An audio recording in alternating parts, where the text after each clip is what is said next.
ఆ మగాడి తాలూకానా? నేను నిజమైన మగాడి తాలూకా. ఆ మగాడు ఎవరో చూడాలనుకుంటున్నారా? చూడండి, chief minister of Andhra Pradesh Sri Nara Chandrababu Naidu garu. నేను ఈ మగాడి తాలూకా. 74 సంవత్సరాల వయసులో కూడా ఆంధ్ర రాష్ట్ర అభివృద్ధి కోసం జింక ప్రాణం పరిగెడుతున్నాడే. నేను ఈ మగాడి తాలూకా. విలువలు విశ్వసనీయత కూడినటువంటి రాజకీయం చేయాలంటూ ఉంటాడే. నేను ఈ మగాడి తాలూకా. అలిపిరి గదంలో ఎగిరిపడ్డా కథలో ఏమాత్రం భయం లేకుండా బయటకు వచ్చి పదాలు రాజకీయం చేద్దామని తొడగొట్టి నిలబడ్డాడే. నేను ఈ మగాడి తాలూకా. శబాష్, చెప్పరా అర్పి, ఇంకా చెప్పు.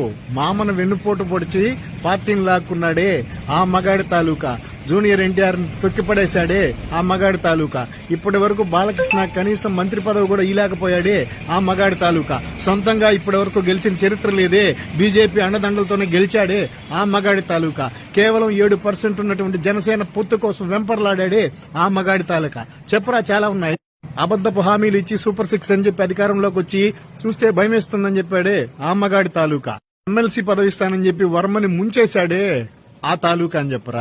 వాలంటీర్లకు 5,000 కాదు 10,000 జీతం పెంచుతానని చెప్పి వాగ్దానం చేసి ఎగదంగాడే వాడి తాలూకా అని చెప్పరా.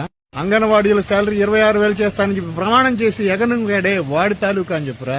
జగన్మోహన్ రెడ్డి పెట్టిన పథకాలకే పేరు మార్చి దిశ చట్టాన్ని స్త్రీశక్తి అని చెప్పి కొత్తగా అనౌన్స్ చేస్తున్నట్టు బిల్డప్లు నొక్కుతున్నాడే వాడి తాలూకా అని చెప్పరా. నువ్వు ఇదే మాటలు, ఇదే స్పీచ్ రూమ్ లో కూర్చొని కాదు, జనాలు సెంటర్ లోకి వచ్చి చెప్పి చూడరా. సెంటర్ లోకి వచ్చి చెప్పి చూడు. నెల్లూరు నడిబొడ్డులో ఇదే స్పీచ్ మైకు నేను ఏర్పాటు చేస్తా. మైక్ నీకు. తల్లికి వందనం ఎగ్గొట్టినోడు తాలూకా అని చెప్పురా. రైతుల కోసం 20,000 ఇస్తానని చెప్పి ఇవ్వలేక ఎగ్గొట్టినోడు తాలూకా అని చెప్పురా. మద్యాన్ని రేటు తగ్గిస్తానని చెప్పి మళ్ళీ 15% పెంచినటువంటి వాడి తాలూకా అని చెప్పుకోరా. సిగ్గులేని నా కొడక.